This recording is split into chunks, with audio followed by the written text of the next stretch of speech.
Hello, and welcome to Office Hours. This is a show that's dedicated to answering your questions about media and virtual production. Here, you are the producers because our expert panel that we have assembled is here to address your questions. How do you ask a question? Well, you can do so by going to our website at officehours.global. Find the Join Us link at the top of the page and join our community. There you'll also be able to submit our questions. While you're there, check out our schedule of special guests and focus topics that we have during the week.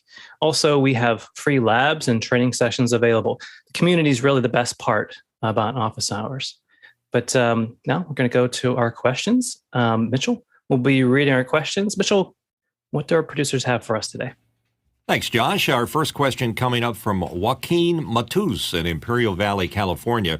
After over a year of extended use, the sensor on one of my 6K Pros has quite a bit of dust specks. Where should I send my camera to get the sensor cleaned? Or should I play it risky and attempt this myself? And if so, how? Go, TJ. So what I recommend is giving it an attempt yourself. The first thing you want to do is get yourself a good blower. So I like this one. It's the Giotto rocket blower. It has the advantage of it looks like a cool retro 50s rocket, but it also has this little feature that you put your thumb or your finger over the end of it, and when you blow it, it pushes the air out the front, and when you release your finger, it sucks the air in the back. So it helps prevent some of the dust like blowing around inside your camera again. And to actually clean that, what you do is you take your blower, and don't be afraid to get it inside the camera there because you're going to need to get in there. And so just give it a couple, 2-3 good puffs, and then take and put your lens back on. And don't forget to clean the backside of your lens as well with the blower because you get dust on that. Put your lens back on, do some tests, see if you got all the dust bunnies off. If you did, you're good to go. If that didn't do it and you need a bit more thorough cleaning, I recommend a series of products by a company called Photographic Solutions. Now, this may seem like a sponsored bit, but it's not, I promise. I just happen to have been using their products for years. First off, you want to get some of this optical cleaning solution. They call it Eclipse. They make two different versions. One is a flammable version. It has methanol. It evaporates very quickly. You want to use that in a well-ventilated space. They make a non-flammable version as well. They also make a product called PEC-Pad, and that is a lint-free cleaning wipe, and you want to make use of those. And they also make a product called the Sensor Swab, and that is basically a sensor swab is a piece of plastic that is cut to a specific size, and it has basically a PEC pad rubber banded onto the end, and that's a machine cut. It's nicely, precisely cut. After you use these a few times, what you can do is start making your own out of the PEC pads, and you can just rubber band them, cut them yourself, and put them on and use them. So to clean your camera with this solution, what you're going to do is, if I can get I'm doing this sideways, so I apologize if it doesn't look right. You're going to want to put 2 or 3 drops of solution on the PEC pad, and you're going to reach in there, and don't be afraid because actually the sensor on your camera is covered with a piece of glass, and you're going to get in there, put a little pressure on, swipe across one way, go edge to edge, go the other direction, swipe across, edge to edge. Okay. Never reuse this cleaning pad again. Okay. Because it may have picked up some contaminants and you don't want to be rubbing that on again. So again, repeat the same test. Take your camera, put your lens on it, go out, take a picture, do your video, make sure everything looks good. Putting it against a clear blue sky and stopping down to like F20 or F22, if you can do that, will really reveal all the sensor dust you have. It may scare you. If you have some sensor bunnies, dust bunnies still there, go ahead and don't be afraid to give it a little bit of scrubbing with a fresh, clean PEC pad and some new solution. And what you have done in 3 minutes, a photo place will probably charge you $50 to do.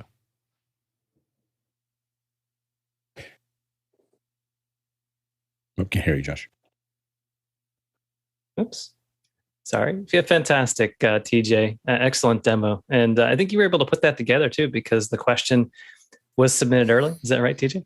That is correct. I saw this question pop up last night, and I'm like, oh, I'm going to answer this question. I'm going to do a live demo on it. That's great. Fantastic. So it's just something to know for our producers. We're willing to take any of your questions off the cuff. However, if you do have time to submit them, we do reset all of our questions on the previous day, at the end of the previous day. So feel free to send them ahead of time. And we have 2 hours of questions ahead of us. So feel free to submit your questions early in the show so that we'll have time to look at them and research them and give them such a great question, maybe even a demo if you give us enough time. Go ahead, Alex. Yeah, and just like TJ said, taking pictures of something bright with the stop all the way down. The reason, of course, that you're stopping down to an f/22 or f/16 or whatever the maximum is that it's going to increase that depth of field to almost everything in focus, which is then, of course, going to show up all of your imperfections on your glass, imperfections on your anywhere that you have imperfections in your optical area. Now, what we do is we have a well-lit white card that we point the camera at, so it does the same thing. It's a little easier for us because it's just over white. And so that is another way that we can look at those sensors. The last thing I wanted to add to what TJ's excellent demo, which is great. I almost never do that because it freaks me out. So to touch my sensor. I'm always with all our camera sensors. I'm always very careful of not getting dust on them in the first place. And the way to do that is I will not have a camera open. If you're around me with our gear and you have that the camera cavity open for more than about 5 seconds, you're going to hear from me. Like it is immediate. Don't do it in a dusty area. I tend to try to do it downward or straight ahead, but I never leave it open ever. There's a cap or there's a lens on it, and you'll see me sit there and I'll put two cameras. I'll set the thing down. I'll loosen the cap on the camera. I'll loosen the cap on the lens. Pull one off, and it's a very very quick little thing, and it's everything I can do to avoid having to go back and clean sensors if I don't have to. And it's just good. It's good practice. It's good for the lens. It's good for the camera. So try not to leave it open. But yeah, if you need to, TJ gave a perfect demo of what to do.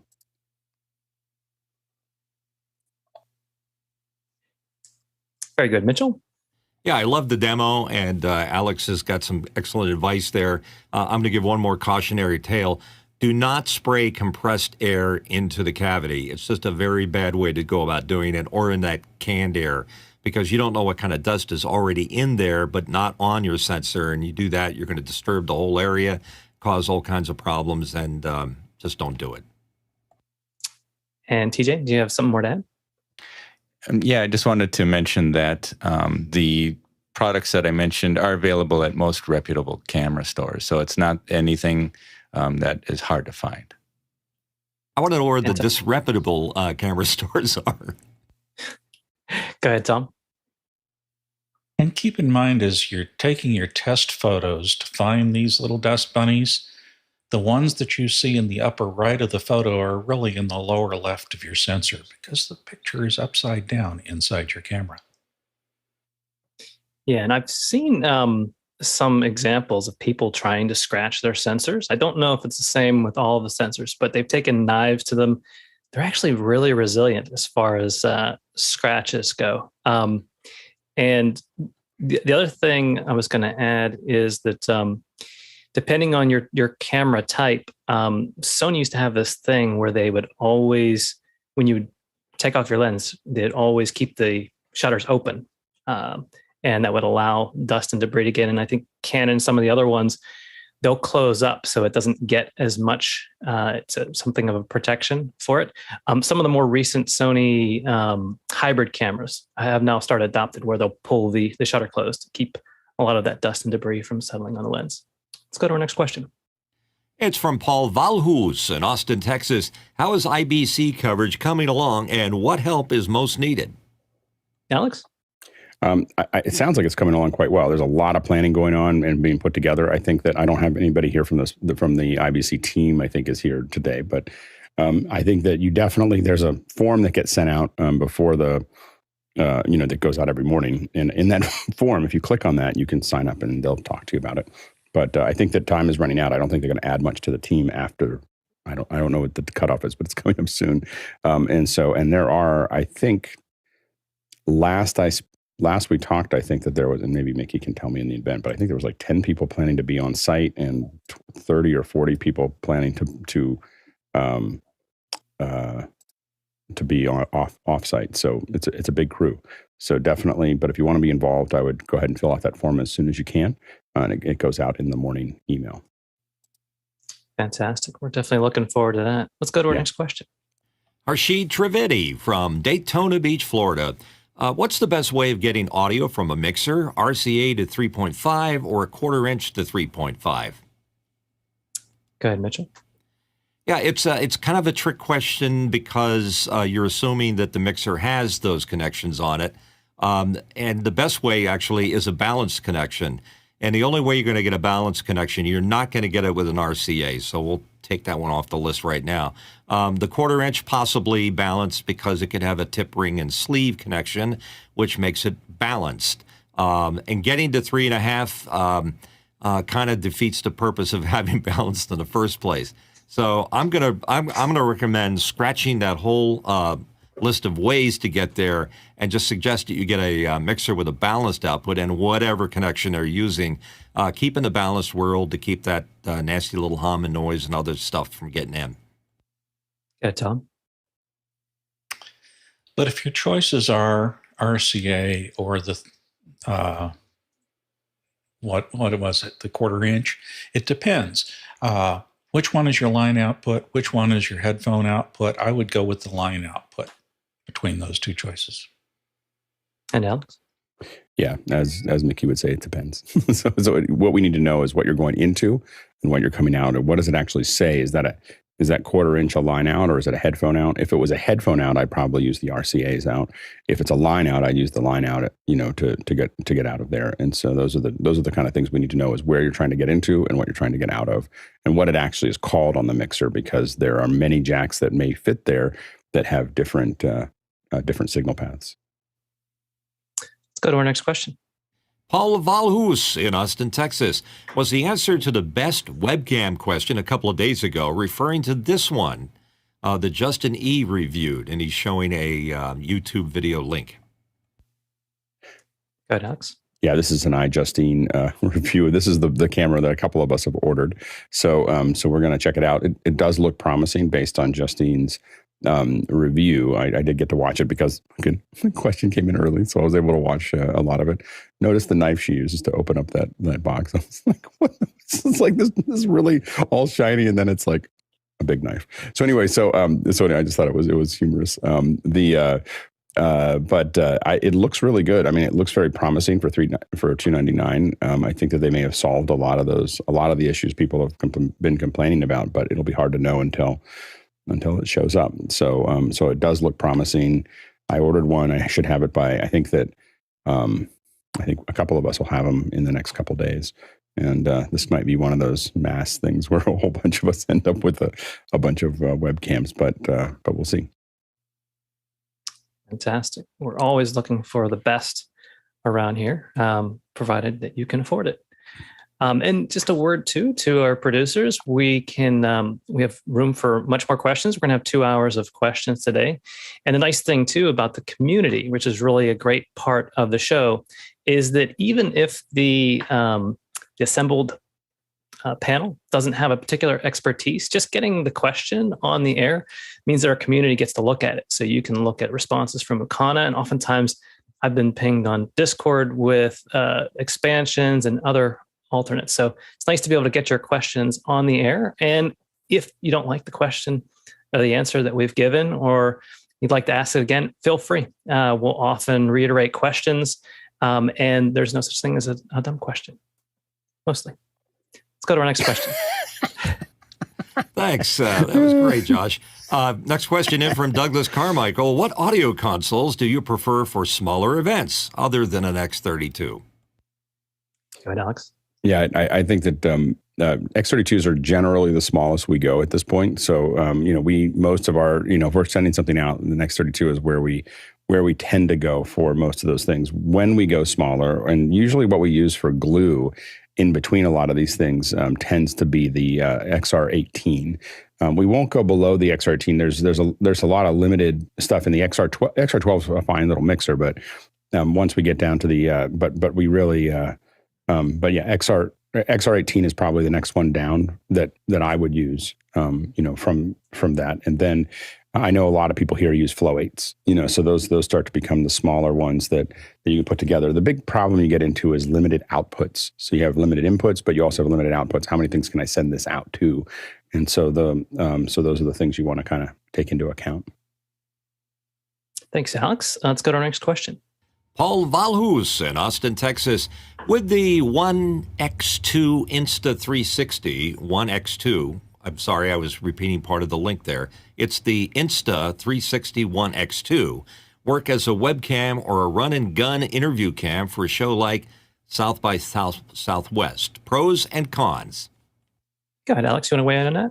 Yeah, I don't think that you can get a live output from the X2. So the X2 is something that's really cool as far as being able to capture, I think it's a 5.7K image in 360, but then it's designed to go into software that's going to then process that. So the stuff that you see there that has been leveled out and so on and so forth, that's not happening in real time in the camera. That's happening in post from the 360. So it overall, it looks like a very promising camera.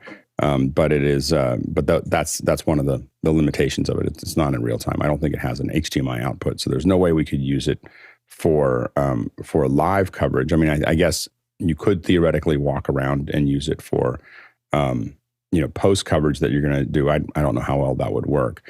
1080 inside of that frame is just barely works. So I think that you'd probably be better off if it was me. I'd probably still use a real camera. Okay. Hopefully we've helped you out. Paul, let's go to our next question.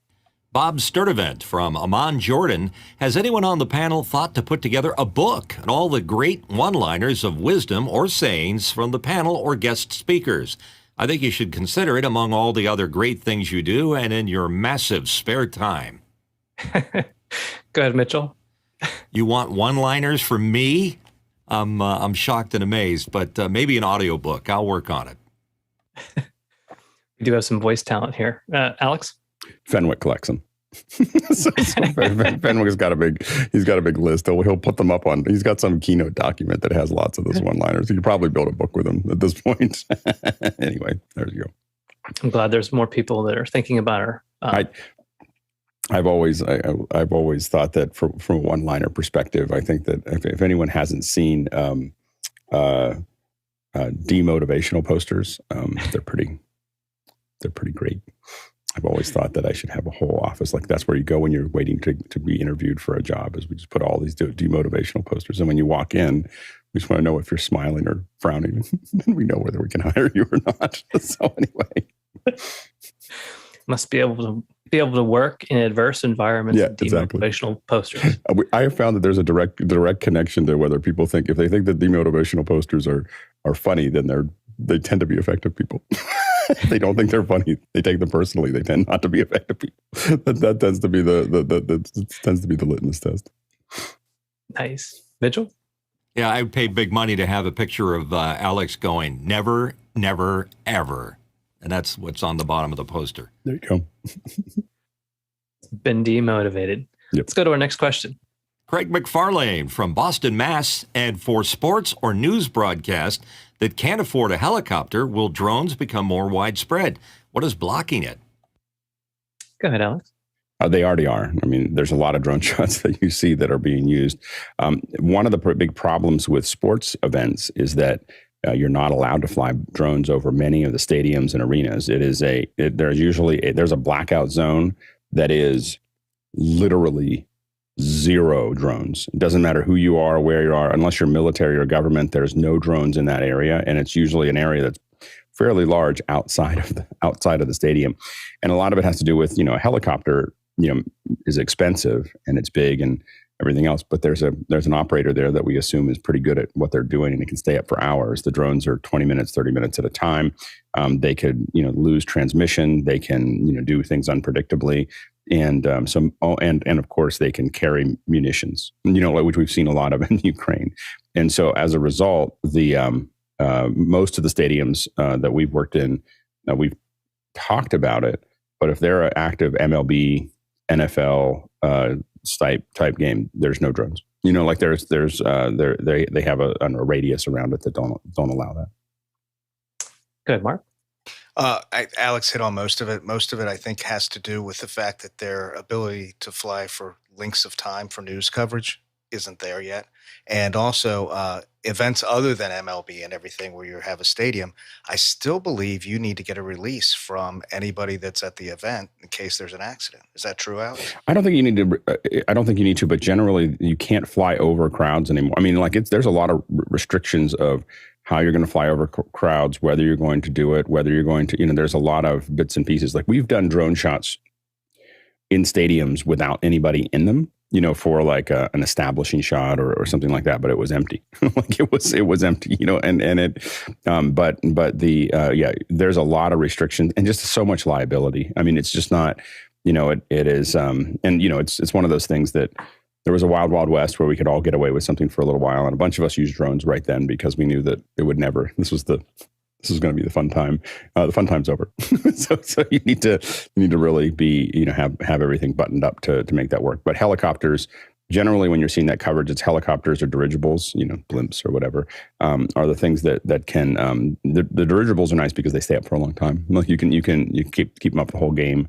The helicopters can stay up for a whole game, but it's a bit, it's expensive. Now a lot of establishing shots may be using drones, and I guess the only place that we've seen an exception is XFL, I think, is using drones in the game, but I don't even know how they're, the licensing on that is probably pretty complicated. And what's the contraption? Is it called the Skycam? Is it where they have the camera on the wire? Yeah, so it's on 4 wires. So the Skycam, the way the Skycam works is you have 2 operators. You have one operator that's controlling position and one operator that's controlling the camera. So they sit next to each other. I've actually sat next to them in a game, and it's a work of art. They have these little plays like, okay, we're gonna do this, we're gonna do this, we're gonna do the circle, the circle take, and they'll go and that circle take, like them going around the coach or something like that. But basically, what happens is you've got 4 cables and you have your camera platform, and those cables are being pulled, and so it can figure out where it needs to go. Now the operators don't have to think about that. That's what their computer system does. And they just simply figure out where they want it in 3D to make it work. But those cables are, and it takes a little bit to set up, but most of the stadiums now have the attachments for this is something that is used all the time. It's relatively straightforward to set. Invented by the same gentleman that invented the Steadicam, Garrett Brown.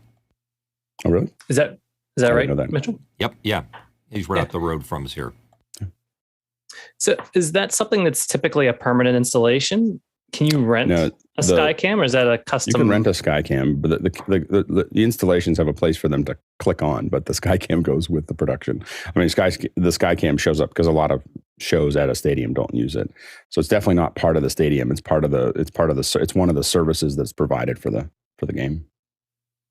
Interesting. Yeah. Good. TJ? I just wanted to mention that early in the, I think it was 2019, maybe, and I've forgotten. NHL did an outdoor game. I think it was next to Lake Tahoe, and because it was outdoors and in a remote, there wasn't any real crowds around. They were able to do some drone shots during the game, and you got a different perspective. How was it from that? Was it amazing? You saw it. I'm not a big hockey fan, but it was an interesting view of hockey from that perspective. And I'm wondering too, how wide is the exclusion zone typically for these sporting events? It's something that a longer lens on a drone might be able to do. I don't know what the exact exclusion is, but I think it's like a quarter mile. It's like a quarter mile around it. It's something like that, quarter mile, half mile, something. They have no sense of humor, sense of humor about it, because they need. So there's a growing concern, especially after what we've seen in Ukraine, but long before that, a growing concern of drones to carry munitions or all kinds of all kinds of other things. And so when you have these mass collections, it's not just that they need time to have you not fall on someone. They need time to be able to respond before you get there. So so the exclusionary zones gives them reaction time as well. And, there is a growing business around drone. So there's, I could say, there's a lot. So there's jamming technologies that are going into a lot of these locations so that they can, jam your communications, with your drone. And those things are, starting to pick up speed, as far as that goes. That'll handle a consumer drone. It may not handle necessarily a one with a little bit more processing. The other issue is you can program the drone to just do what it needs to do. So then you don't need the problem you get into there is it has GPS coordinates and actions. It doesn't have any way to interact with it. The other thing that they have, they literally have drones with nets. So these drones, these interceptors, will go out and they'll fire out, they'll come out and they just hone on to the drone. They find it and they will literally just fire a net at the drone. And of course, propellers don't work nearly as well in the net. And I was like, it seemed like when I saw the first one, I was like, do you really use this? Is this really a thing? And he's like, oh yeah, it works. And I was like, and then I realized it's very simple. Like you can have lasers and you can have little missiles or just a big net, so, so it just ruins everything for everybody. So anyway, so there's a lot of different, it's a pretty big business. The interceptors are a pretty big business. They all started generally overseas in, United States facilities in a variety of locations. And then, but now they're, the countermeasures for drones is becoming a big business, and it's been building up. You even see them at NAB. I was at NAB and there was a guy with like one of these interceptor drones. So anyway, there's a lot of, it might've been CES, of course, electronics. So, but anyway, that's the kind of stuff, but that's why they have a larger area around it, is because they want to be able to respond to it. They used to have these robots fighting robots, these little robot wars in their arenas on the ground. Usually, I'm imagining there's something going on in the air, a little aerial. Oh yeah. Let's go, Guy. Yeah, I had a client a few years ago that embarked on this venture to invent a parachute which would automatically deploy when certain accelerations would occur. So out of control falling copter. Mm-hmm. So I put a link in the chat to an FAQ where you can see that now the FAA determined that some of the smaller ones that are 250 grams that pose a low risk of injury when operating over people can be okay. So again, read up on this link, and then there's different categories. So that would be the small drone. Then there's a category 2, which would be more like the Mavic size. And then you get into like the Inspire size, category 3. And then they talk about the parachutes. And you might, if you're serious about this, you might want to read into this link and see what the waivers are, because you can get the waivers if you have the parachutes and you get the certification. So there is a way to. And this is for the FAA, but not necessarily for the location itself. Yeah. So it's the copter with the certification with the FAA. Yeah. So it's the pilot with getting the certification of that particular drone. So it's very formal to be able to fly over people. And, a lot of it is just the severity of what happens, the resulting injury. So it's by weight. So they're determining like a Mavic only weighs 850 grams, and using this chute plus this descent rate, and they use this formula, J equals half times, and whatever the calculated impact energy is, joules, mass, velocity. So it's, they've obviously done a lot of work in studying this. And so that's how they're able to, qualify these things to fly over people, is what's the potential damage that could be done to a human. And they've done a lot of research, because my client that's been working on this, it's been at least 7 years. So this is not like something new. This is something they've been working on for a long time. It's very complicated. And so is this, I think Alex mentioned the FAA waivers. Is that the target of these measures in order to make drones available in areas that you would normally have to register them, or they would be excluded from? Well, these exclusionary things are not FAA. They're the facility. They're not. It doesn't matter whether you have any kind of passes with the FAA. If the facility says you can't fly within a quarter mile of the facility, you can't fly within a quarter mile of the facility. So it's, and that might be an airport, that might be a government facility, but it also oftentimes are these stadiums. They're definitely, it's considered a airborne intrusion is considered a tier 1 concern for stadiums right now. Nice. Sorry, Mark, I think I skipped you. Well, that's okay. I think the guy touched on a lot of it. There's a big difference between using the drone for amateur uses versus business uses. I know it's been quite a while since we checked in on it to get a drone for cover the news. But at that time, you had to have a pilot. You had to have someone talking to the control tower if there was an airport within, I think, a 10-mile radius. And you had to register with the FAA for tail numbers. So a lot's changed. They've lightened up a lot of that. But I think the difference is, are you doing this as a business or are you doing it as an amateur? Because there's a different set of rules, I believe, for both. That's a good point. And I wondered, too, if these areas for getting aerial footage before or after events, is there exclusionary time zones, or is that a perma band above some of these areas? Is there no way to fly them whenever they're not occupied or no venues? We've been able to fly them. We've been able to fly drones over stadiums when they're not inhabited. So for a variety of reasons. So, a lot of times it's been like promo shots, for an open or it's been, so getting drones in there when there's nobody there has not been a problem or not been too much of a problem. But once people are there, they have no sense of humor about it. Gotcha. Okay. So probably those licensings are conditional based on the start time of. And the conversations are absolute. Like they don't, there's not any, they don't have any, there's like no sense of humor about it. They don't want to talk about it. They don't want to have it. They don't even know why it's coming up. It's that those are the kind of, that's been my experience so far. It's not like I've worked at every stadium, but the handful of stadiums that we've worked at, and it's like, nope, that's not going to happen. So. Nice. TJ?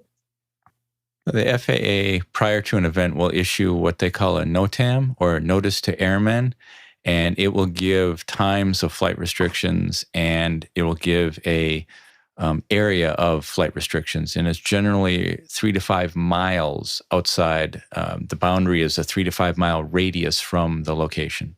So, and if you are a registered drone operator with the FAA, you will receive those emails in your inbox. And so that's the reason I know about it, because I get all these NOTAMs that say, oh, okay, such and such a day, here's the location, the time span, you cannot fly in this area.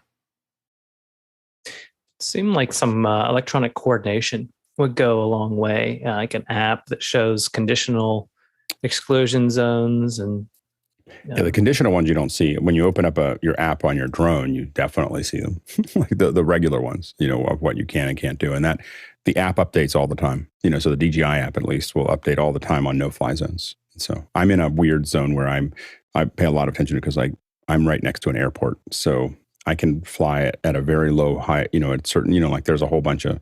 I have to literally give DJI my phone number every time I fly from my house because it's. Going to be able to call me if something happens. So nice. Mitchell? Yeah, living in Delaware, I have occasion to drive by the president's Delaware home, northern Delaware home. And if you go by it on a main thoroughfare, there's one of those portable electronic signs you see, for road conditions. And it says on it, no drones. I mean, there's no question about it. I assume they didn't want people messing around with the president's airspace with a drone. I could see that being an issue. And I asked one of the guys there, and I don't know who he was or what they were doing, but they had the little pin on, and they said we also jammed those frequencies. So you couldn't get a drone up anywhere near where the president lives. And Mark, did you have something to add? Well, I was just going to say, with regard to Mitchell's comments, that when the president visits his home in Rehoboth, we get notice to airmen reports about the no-fly zones around his home there. Nice. Alex? And in general, you'll find that wherever the president is, there's not a lot of RF that works. so like they actually knocked out all of Oakland. The police department got a brand new radio system, and when Obama came, they couldn't communicate with each other because they were like calling each other on cell phones because there's a radius around that area that a lot of RF doesn't work. I mean, Nice. and potentially cell phones and everything else, because you can set things off and do bad things with it. I mean, that affects us in production in general. We typically rely on a lot of RF to carry out production. So that's good to, I wonder if it might be helpful to have some of these FAA things to keep any of our wireless transmissions from becoming issues. Mitchell? Yeah, there's a little humor to this, is that in Delaware, when the president's in the area, there's a lot of traffic problems. We call them Joe jams. So the idea that they're jamming all the RF frequencies adds a whole different name to the Joe jamming aspect. That comes up on the app. Yeah. Okay. Alex? And no one takes it seriously until it happens to them. We were in South Africa and we had an event with Flotus and the South African folks were like, I was like, those mics aren't going to work. Like they're like a Sennheiser, and they weren't the highest level Sennheiser. They were like one below it. And I said, you're not going to be able to use those mics. And they were like, oh, we use them all the time here. And I was like, but they're not going to work. And so we got an SM58 on a cable on an XLR and put it underneath the main chair. And if you ever see the video, she's using the mic that we put on the cable. So anyway, that's all I can say. Nice. So even drone adjacent industry is RF good is to know effective. about. Yeah. What issues with RF? We could actually probably have a whole second hour on RF. We've been talking about RF, and there's some good RF experts that we'll see if we can bring somebody on for like a second hour. I don't even know what it should be, a second hour, or what day, but RF, maybe audio, because it's a big deal. Yeah, or drones. That's a topic. And as you can see, as the producers can see, we get really relaxed when there's not a lot of photos. We'll just really chew on these questions. So anyway, sorry if we're droning on this topic, but when we have time. All right. That one, our drone just crashed. But when we have time, we'll dwell on topics here. But it's a good time to put in your questions and have them early so we can discuss them. All right, let's go on to our next question. I'm not sure I can. Philip Shane from New York. My client's micro B cord broke off inside her Shure MV7. On microphones, we all know that XLR is the best, but USB sure is convenient.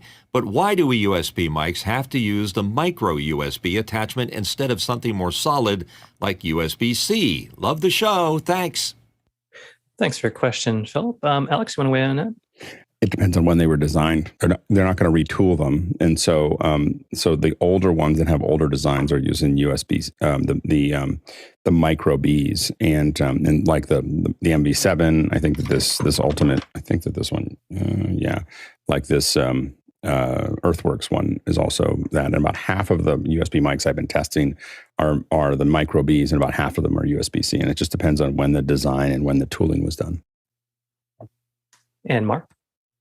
I don't think the USB-C cables are any stronger than any of the previous USB-C cables. I still get a bunch of people coming to me with bent cables. Can I get a new cable? I don't know. I mean, it's just that they're more convenient to go in, and it's easy to push the other ones in the wrong way. The micro Bs were a disaster. I mean, they were just the dumbest design. And a lot of us wanted to go back to the micro A's, and we were like, why can't we just go back to these, because these actually work? So the micro Bs were they were a dumpster fire when they were released, and so the C's are a huge. I think that the C's are a big update from just a durability, like just how it goes in. You don't have to figure out whether it's up and down, and it's not minor. The problem really with the micro Bs was that there's very little difference between one and the other, and someone who's non-sophisticated, who just can't understand it, will just jam it in, and that's probably what happened here. Something gets jammed in or whatever, and now it won't come back out again. It doesn't work upside down either. Yeah, tip for plugging in your one directional connectors. It's always the third way. That's how you get those in. Exactly. I usually look at a computer. They usually come with USB-C ports and useful ports as well. Sometimes they'll include those on our devices as well. One other thing, Philip, that might be the case. I know with Sony cameras for the longest time, they would have the micro B, even after USB-C was a tried and true standard. They had the micro B for a long time, and I think the reason that it was on that particular case is because there was a lot of accessories for the Sony line that were already made with micro B, and so they were backwards compatible with some of those older standards. So it might be that their legacy is causing them to, instead of maybe just saving a few cents on the connector types. Well, and by the way, it's not saving a few cents on the connector types. It's the fact that it's retooling an entire production line. That's what keeps something, like, once they've released it and once they went in design and once they tooled the line for it, they're not going to, it's not, the cost of, it doesn't really cost them any different for that. And it's just a matter of like rebuilding the production line and redesigning it and figuring out all the interfaces that are different and everything else. Potentially is hundreds of thousands or millions of dollars. And so they're just like, we'll just keep it the way it is.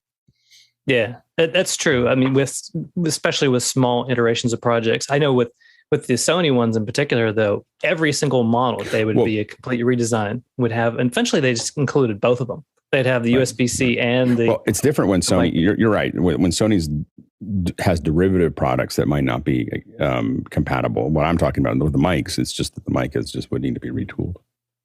Yeah, gotcha. Mark?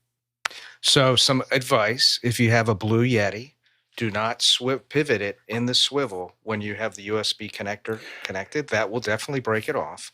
Yeah. Number one. Number two, don't pack for transport while you have your USB cables connected, no matter what kind they are, because it's just a open invitation to breaking them off. And if they're broken up inside of it, there's a, oftentimes you can get them out with tweezers. If you can't, I hesitate to tell you how we've gotten them out, but I'll say it anyway. We take a small piece of metal and we super glue it to the inside, and then we let it sit, and then we pull it out. But if you don't get it right, that connector won't work again. But if you've decided you can't get something out of a connector, super glue into a contact point that's only on the thing you're trying to pull out. Sometimes multiple points can be effective, but it's a delicate operation. But that's when you've kind of given up. Everything else, it hasn't worked. And those are our tips. For your tips. Let's go to our next question. And it's from Douglas Carmichael. On the Ed Sheeran Stadium tour, and there's a link to it there, the front of house monitors are mixed from one console. Why is that? And could you have issues with gain structure and console DSP resources? Go ahead, Alex, then maybe Mitchell. I'll let Mitchell go first. Yeah, it's front of house is a position. It's called front of house because they're mixing mainly the audio that the audience could hear, and also the monitors on the stage and the foldback for the musicians. So they have to be in a position. That's whenever you see a concert and you see this little tent with a roof on it, that's generally the front of house position. Go ahead, Alex. Yeah, in a perfect world, that front of house position somewhere in the middle of the field of what is going to be there, so they get a general sense of how it sounds. And so I think that's kind of where they're trying to put it there. Generally, a lot of these systems have a lot of horsepower, so I don't think that there's a resource issue. Generally, what we talked about this a little bit yesterday, but most of these major tours start in a big warehouse somewhere, and they just work it, and then most of the time they try to make sure, like I've talked about with our kits, is that they're sitting at about no higher than about 60% capacity of what the system can do, and so that way that as they're touring, if they need to make any adjustments, they can, and they've got sometimes weeks or months to plan the system and build it, because then it has to be standardized and thrown into trucks and cases and so on and so forth. So a lot of work there. Fantastic. Let's go to our next question. And it's from Fred Eric Eckert from Bad Herdenab, Germany. A big thank you to Alex and Jonas for bringing in Frank Hund from MakerProX yesterday. Great product. Could you use it as an announcer box like the Studio Technology? What's the difference to the devices from Skarhoy? Go ahead, Alex. Yeah, I thought if you didn't see the MakerProX, or the MakeProX, it's MakeProX. yesterday. I thought it was a great session, and it looks like just amazing tools. You could definitely use it as an announcer box, but the Studio Technologies, while expensive, are probably less expensive than trying to build it with the Make Pro tools. You probably, they're built for exactly what they do. It probably wouldn't work as well as the Studio Technologies and be twice as expensive. What the difference is from Scarhoy is that Scarhoy gives you a box all in one place, and this the MakeProX is you design it. You go to the web page and you say, "This is what I want it to look like, and these where I want the buttons." And I can define it. Now, one thing that Jonas and I were talking about in after hours before the show was that there is the blue pill for the Scarhoy can allow almost any of the buttons to do anything they want. And I didn't know that until Jonas told me, so I'm just this is from Jonas.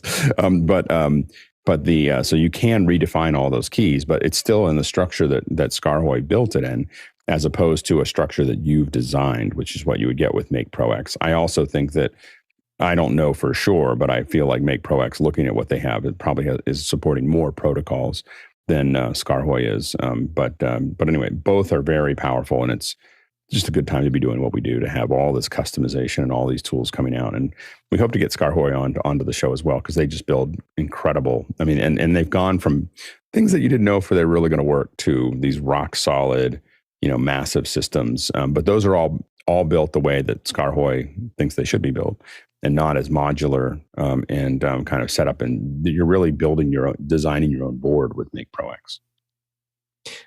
I think this is kind of a move where we're seeing a budget being created for people that are doing individual productions and getting their custom gear, which is fantastic. I think there's a lot of broadcast experts on our panel too. I believe that in the past, your studios would have some custom designed gear and things that were set up for production in general. It seems like this is now filtering down. Somewhat. I mean, like, I have never seen anything this customizable. I mean, that you can just build a board like that. I mean, that we're still using in most locations that I've worked in, we're still using boards that are provided to us. I mean, to have something, and the big thing that's different with MakeProX is that it's not just that it gives you a board that you can customize, but every button is just like, what do you want it to be? I could have that connected to a light. Like, I could have one of them go, I want to bring the lights up, and I just push one of the little sliders.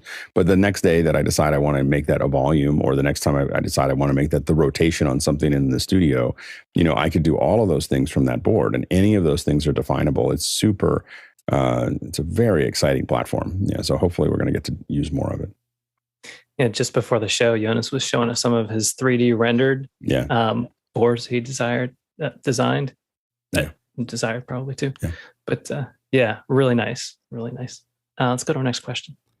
I've got a question. What was the first microphone you ever owned, and why? We'll start with Tom.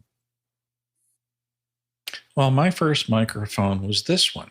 It's the Electro Voice 635A. And I remember the Electro Voice salesman coming in, and he'd bring in a 2x4 and some nails, and then he'd beat the nail into the 2x4 with the microphone. I can still see some dents in this thing, but it is the perfect microphone for a mic drop. Nice. Watch out for your floors. Good guy. Can't top that. Well, maybe for those of you who like to go way back. This came with my Apple Performa 600. This is a 3.5 millimeter microphone that came with my computer, which was this Apple 600 Performa computer.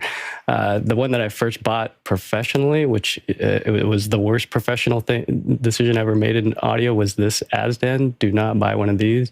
I was out on a shoot with a gentleman that was from a company called ATL. They got acquired by Philips Magnavox. And in the middle of this interview, which was tough to get, I hear this like just static, because you only had 2 channels of FM. It's VHF. I mean, it was horrible. I mean, I still remember the feeling of, do I tell him to stop? Do I cut the interview? I was so green, I didn't know what to do. And in the edit, it was just torture, because we were trying to cut around all these dropouts. So don't buy cheap wireless.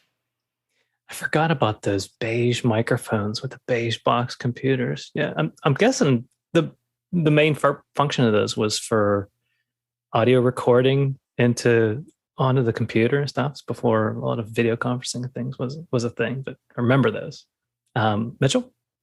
Yeah, it's no coincidence. And Tom and I are one of the older guys that are on here. And yes, I had exactly the same microphone that Tom has, the Electro Voice 635A. I don't have it to show you. A little bit later in life, I decided that I was going to go into business for myself, and I built a studio, and that's when I got, here it is, the U87, and that served me quite well. And that microphone is completely attached to the quality of my voice and the sound that I do when I'm doing voiceover work. It's just, I can't use anything else. Alex? Yeah, the 635 is what I grew up with. My grandfather had one actually, so I grew up with using that one. The first one that I bought, and it's not available, and I can't even find a picture of it. And because when you search for Electro Voice RE10, you end up with this little handheld mic. But there was a smaller version of the RE20 that I could have sworn was an RE10.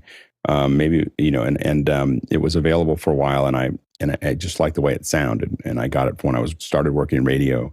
I decided I didn't like the Sennheiser that we were using, and I wanted to go. And I went in and I just went through all these mics at Bananas at Large.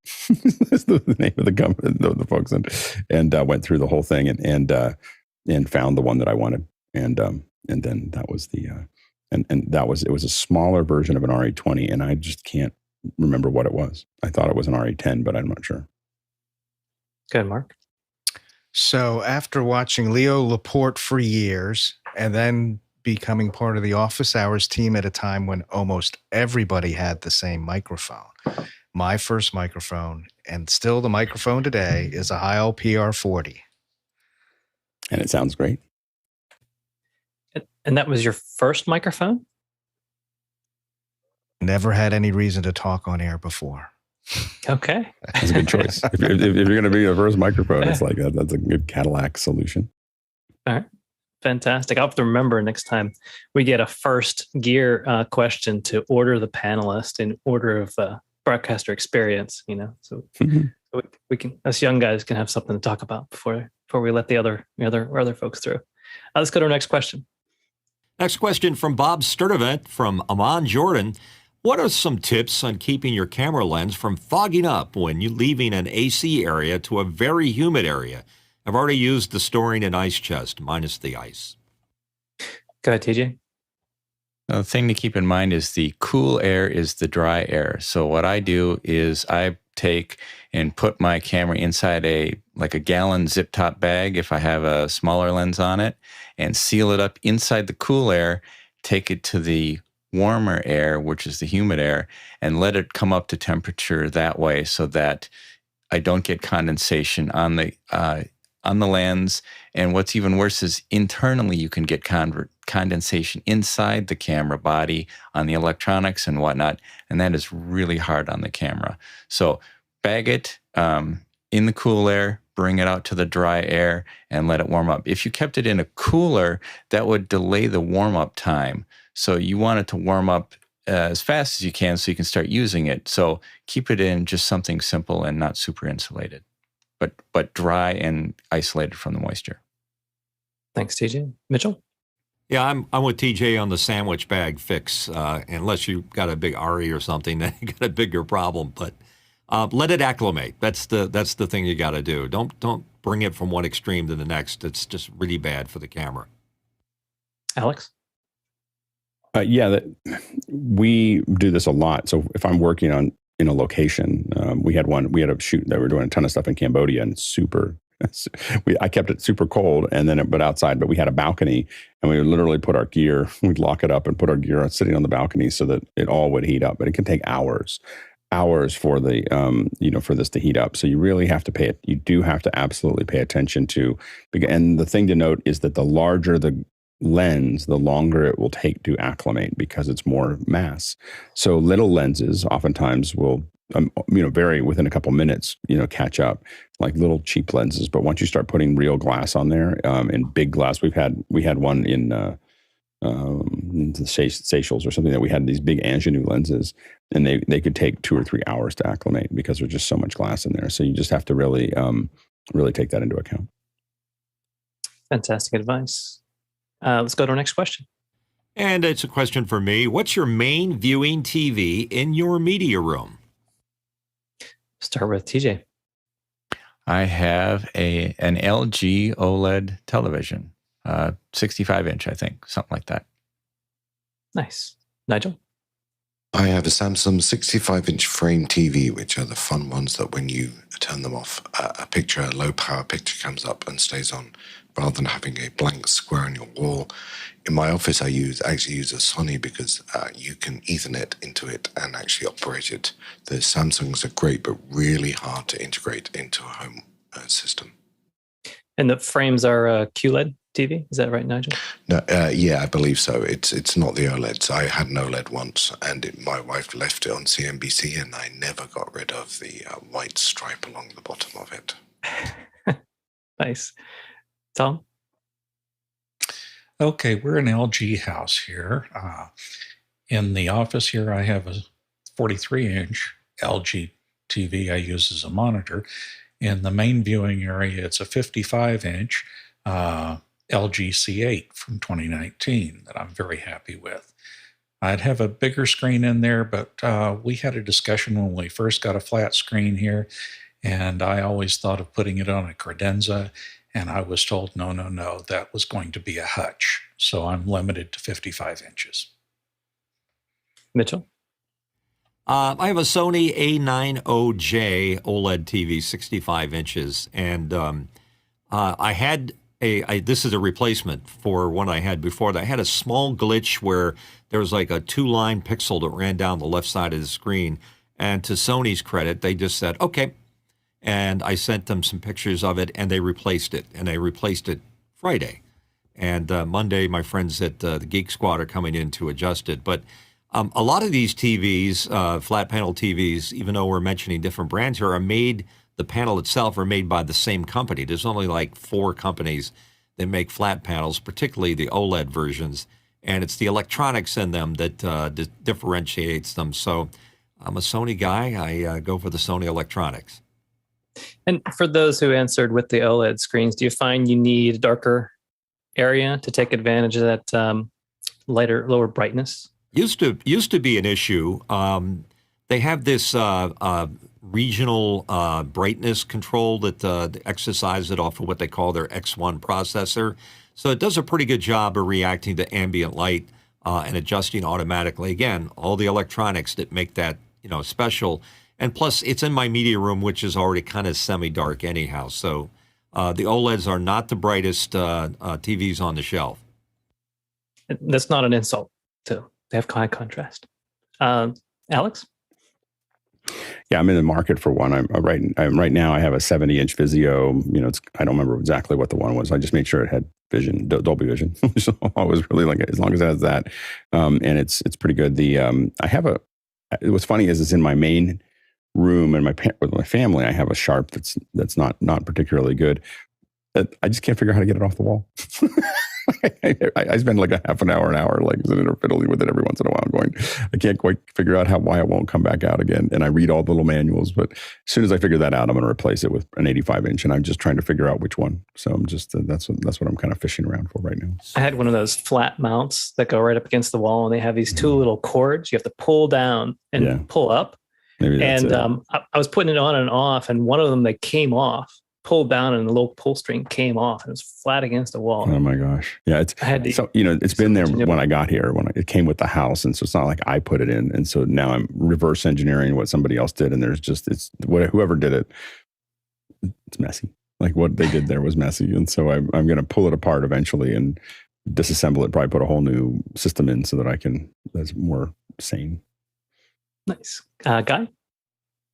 Yeah, since I have kids, I haven't made it a high priority due to burn-in of an OLED. So I'm kind of in the market, but just one toe. I keep walking through Costco and Best Buy and looking at all these fancy TVs, but because my kids just leave stuff on, they forget, and they'll just burn right through it. So that's in the main living room. And like Alex, is a 70-inch Vizio. Here in my room, I have an older C-Tech, I believe is the model, which just the other day, when the NDI router came out, I have the NDI app on my Apple TV, and I had never seen the image in 4K that big. And holy smokes, man, this camera is sharp at full resolution. It was like, felt like it'd cut you. It was so sharp. I was shocked. You can tell one of the office hours members' rooms that have like all of the streaming channels. We've got like the Sienna app with NDI coming through for our PTZs.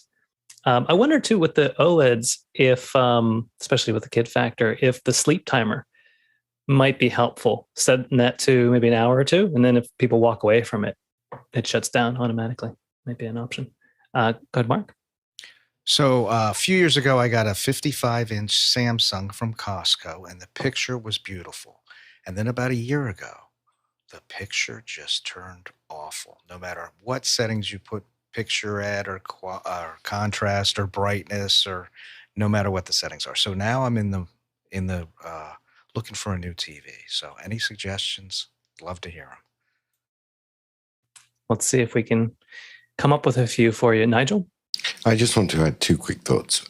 The frame TVs come with a mount that is almost puts the TV flush against the wall, and so there are more sophisticated ways than really cheap systems to get those TVs on the wall and get them easily on and off. And so check what works with the television that you buy. By the way, we can hide it behind a picture. We can turn it into a mirror. You can do lots of fun things with it. But the frames have the upside that they really go flush against the wall. The other thing I'd say to you is beware of buying TVs in massive sales on like Black Friday or days like that. It looks like you're getting the latest thing, but you're probably not. And if you really care about the longevity and the quality of the pixels and stuff, find exactly the TV you want and then buy it someone for a reputable dealer. Costco will have great deals, but they may not be the models you want.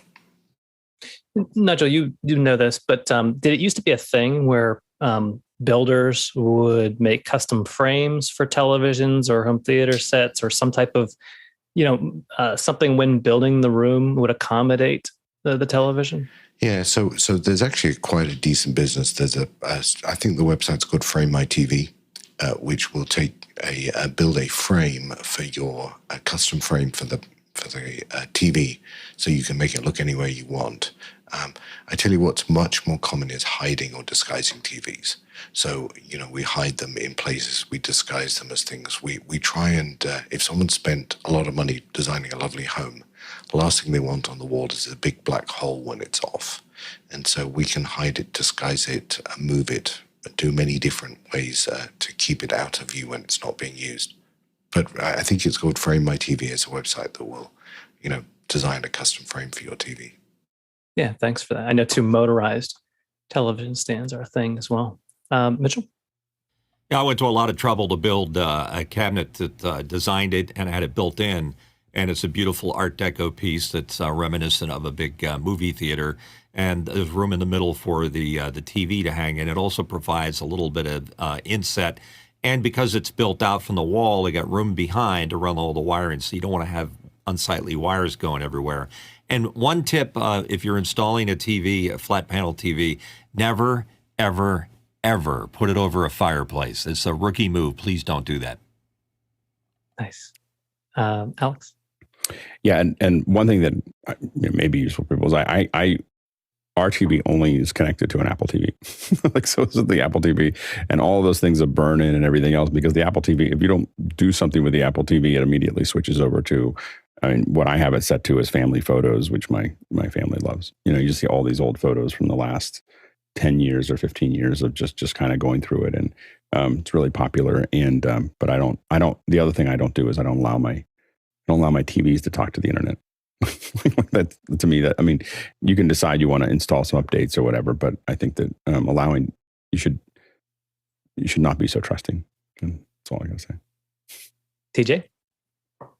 If you are on the fence about whether you want an LED or an OLED, the OLEDs do require a lot more light control.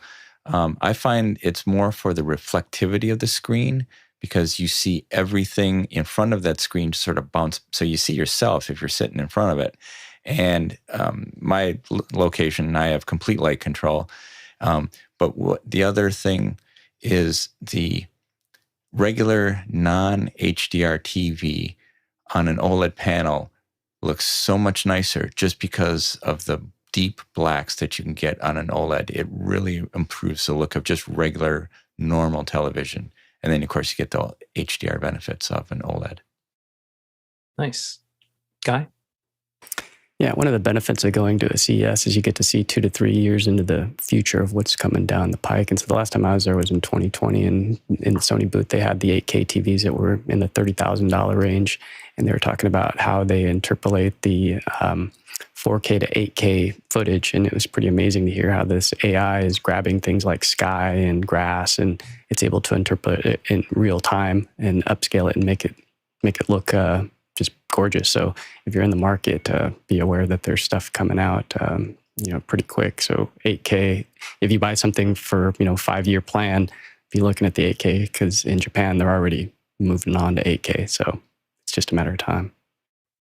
Nice. K's and G's. Look forward to more of them in the future. And Mitchell has our final thought. To TJ's point about seeing your own reflection, you usually want that TV to be mounted on the wall or on a stand that brings it up to the eye level when you're seated in the magical position, a golden spot in your TV room. The other thing is I use a Sanus, I think it's Sanus wall mount that allows you to tilt the TV ever so little downwards towards the front, which takes any reflection light, because usually there's a window in the room that ends up, or as you were saying, you get to see yourself. And the last thing I want to see is myself watching TV. Thanks. And let's go to our next question, Mitchell.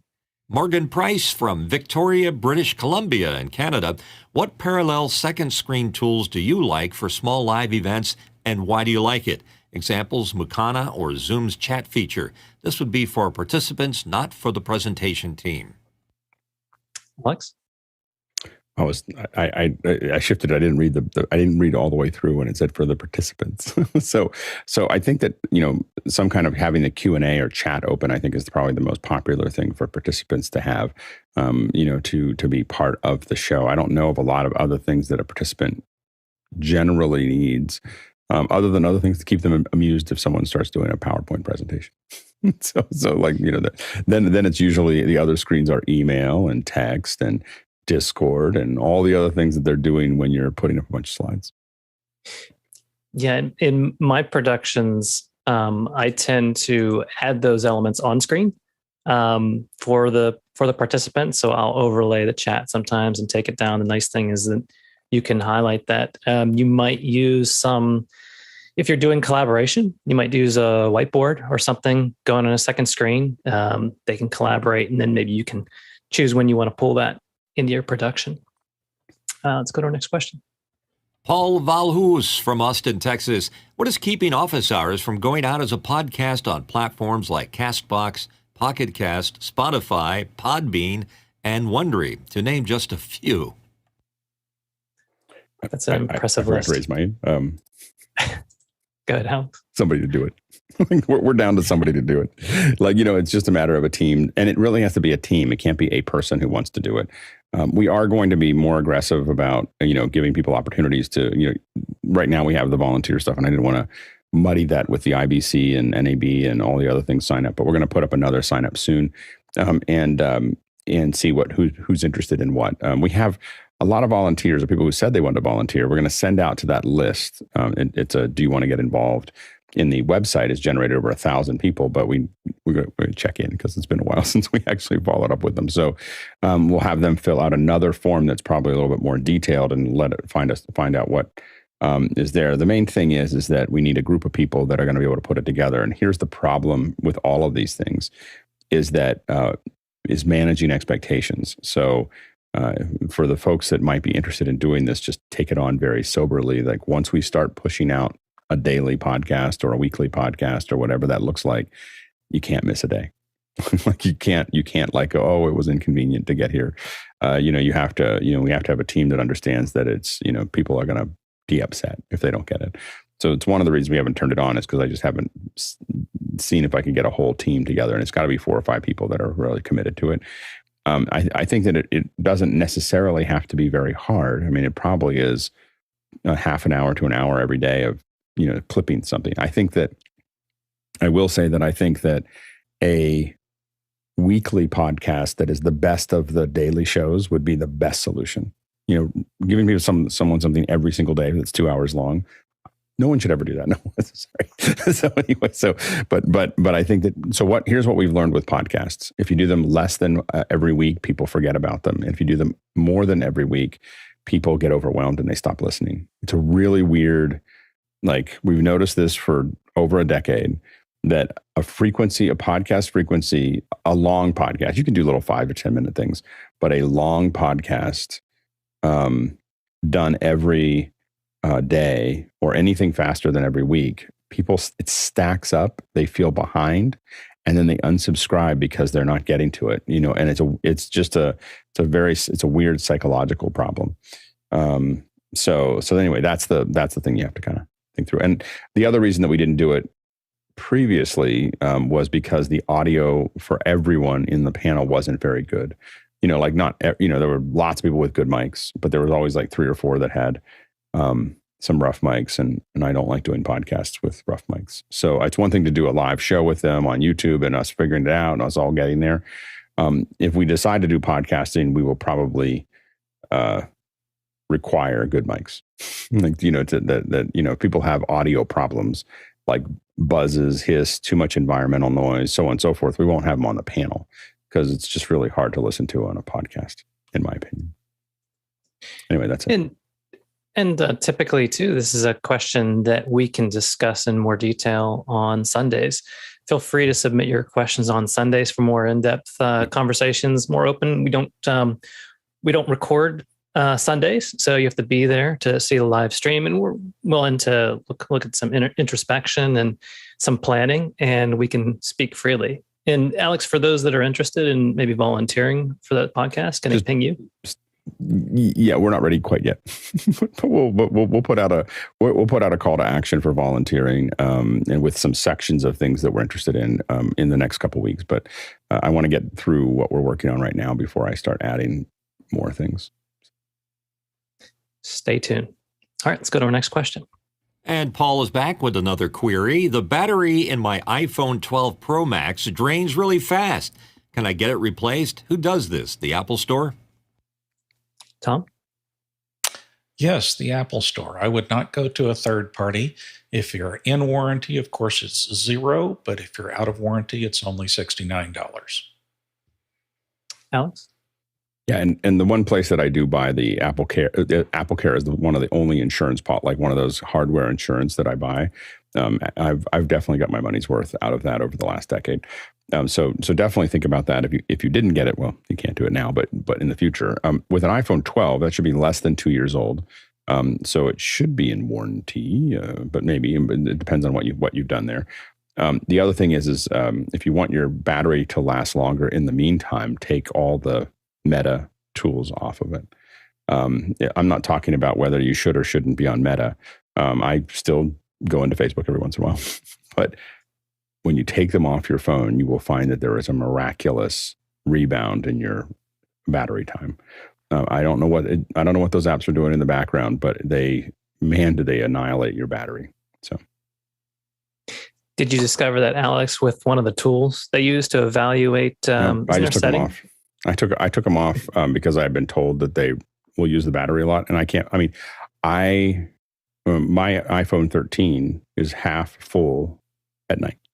When I go to bed at night, it's half full. Like it's just barely. I'm using it all day, and unless I turn on Unity comms, my iPhone will run for it'll go all day, and it'll be half full when I go to bed.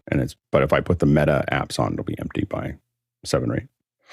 So it's definitely a very, very, very close relationship between Meta tools. They're doing all kinds of other things. And I'm not talking about this from a security or social or whatever. I'm just saying pure battery, just get all those apps off your phone. Nice. TJ?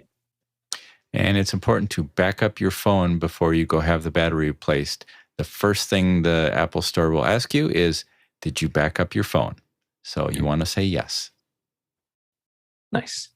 Regular backup regimen is probably a good call. And we're able to take some more questions, so feel free to put them in. We've got another bit to go for the show. Let's go to our next question. Paul Valhus from Austin, Texas. Any suggestions on a large non-inflatable movie screen? DIY? Go ahead, TJ. While you can DIY them, there are commercial things that you can buy for backyard movie viewing, as it were. Or in a case pinch, you could use something like the MakerPipe and build yourself a nice scrim holder, and then use that to stretch your material between the metal frame. Alex? And it really depends on how big is. So I think that's something you want to really think about. And so the largest inflatable screen that I put up outside is about 30 feet wide. And in that case, the other thing you have to take into account is that any screen you build is a large sail. And so you have to pay a lot of attention to that. So when you start getting into these large ones, you're going to need secure points. And so you're going to secure those down. And then what we ended up doing is with a 30-foot screen, these are big water barrels. So it gets pulled down to these barrels that we fill with water. And then those are going to keep it from flying away.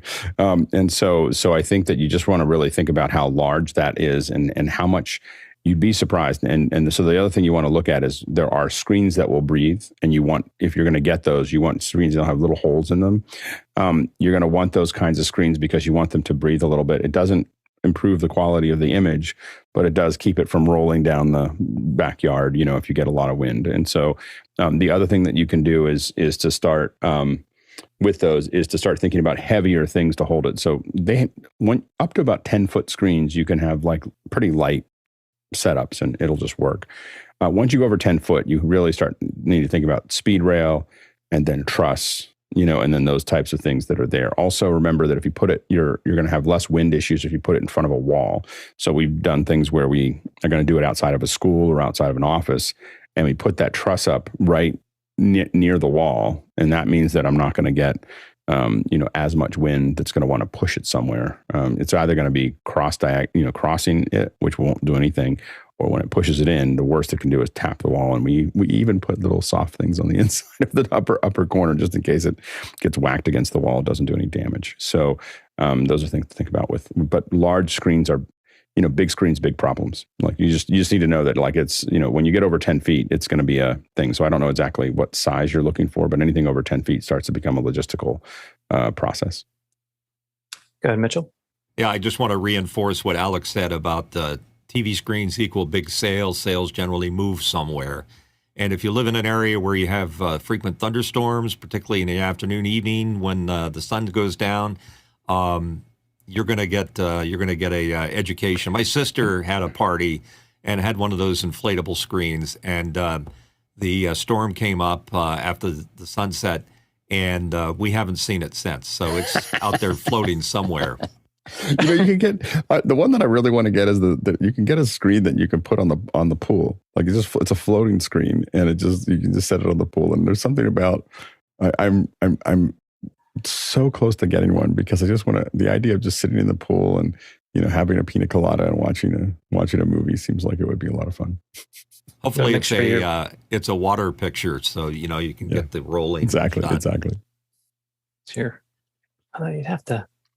Yeah, if the projector would definitely want to not be in the pool, I imagine. Yeah, I'm interested in this topic too for a drive-in setup. So materials and color, does time of day factor into that with what you choose? You mentioned some breathable materials. Are the typical ones gray or white screens? They're silvered, so they're not either. They're not pure white. They're not gray, and they look gray, but they're actually a silvered surface that will reflect more effectively. And I guess you would have to consider too the type of projection that you have as far as what total size. I'm sure there's a formula to determine how much luminous you have. Yeah, you generally you're not going to be able to afford a projector that can. Even a really expensive one. The one that we had, that 30-foot screen, I had 2 barcodes on top of it. So these are 25,000 lumen, each. and they were on top of each other to get it brighter, and we still couldn't watch it before the evening. so it looked great in the evening, but they were a lot of, that's 50,000 lumens pointed at a 30-foot screen. You will notice that things get, if you get a 2,000 lumens or 4,000 lumens projector, it's really has to be dark before it's going to be worth watching. It's going to be, you're going to not have any kind of blacks, that are there, and no real whites. It's just kind of barely there. So the less expensive projectors, you're going to go out there and look at one, and it might be 1,000 lumens for $500 or something like that. That's fine for in your living room when everything's off, but it's not gonna really work. And so, I would consider 2,000 lumens the minimum of any projector that I would ever buy. Is 2,000 lumens when you're looking at it, minimum. 4,000 is probably a better number that you should be looking at, and there's a lot of them that are out there right now that are 4,000 lumens. Definitely wouldn't go outside without a 4,000 lumen projector. And then. Because I've talked to friends who have bought less. It's just, in fact, I've given them less because I bought ones for testing, and we just gave them the projector because it was like, here, I don't need this because it's not going to work. And so it's just not something that they tend to use it very often. You think that you will, but you won't. So it's better to save up and buy once, cry once on a 4,000. The BenQ makes some okay ones, for a relatively good price. But there's a lot of them. And then where you're going to have people over, you start at about 10,000 lumens, as if you're going to actually have like guests over. And Nigel might have better data than I do, but those are the numbers that I use. Yeah, I have some questions about it too, but we'll go to TJ and then Nigel. Just briefly, a couple of resources. You can go look at projectorcentral.com, and they have, they can give examples of the projectors. They have articles on projector screen material if you're more of a DIY kind of person, or the AVS forum is also a great resource if you are more of a DIY or want to get info on a particular screen material or projector. Thank you for those resources. Nigel. Yeah, I was going to agree with Alex on the numbers. In a home theater, I'd be very sensitive to a 1,500 lumen projector. I think I would start at 2,000. We have noticed there is a difference between the lumens of a projector and a lamp. So the lumen should be a lumen, but life is just not that simple anymore. And if you see a throw projector, you should be sensitive to that as well. If you really are in the market for a projector, you really need to ask yourself the question, lamp versus laser. You'll pay a little bit more for the laser, but you won't be replacing the lamps. And the break-even point may be a number of years. If you are anywhere where people leave those projectors on, the number of years will decline to a number of months very quickly, particularly in shared resources where people aren't paying for the lamps. You can see that those hours will decline very fast. If you are in a nice home theater, which is fairly dark, 2,000 lumens should be really enough. But the moment you start putting extraneous lights on and, people are in and out the door, then that's going to disappear on you. Yeah, that's a fair point. And I believe the marketing for projectors is often very misleading. Oftentimes they will give you the lamp lumens. So they'll say lumens on them. What you want is ANSI lumens. That way you have a standard of how bright it is at its projection as opposed to what the projector is using. But the question I had was, I have an 8K projector, but it's not full HD. It's only 720p, and the application I was thinking about using it for was in a drive-in type setup. So I'm wondering if the lower resolution... And I want to add, when you say 8K projector, you mean 8,000 lumens? 8,000 lumens. Okay, got it. Okay. That right. So it's only 720p, but it's bright. So it's 8K. So it's an old... How many people on the drive-in? To be determined. I guess I'm trying to figure out how many people can I. Are you charging them, or is it free? It's not a paid event, so it's going to be a trial and error. I think it'd probably be fine.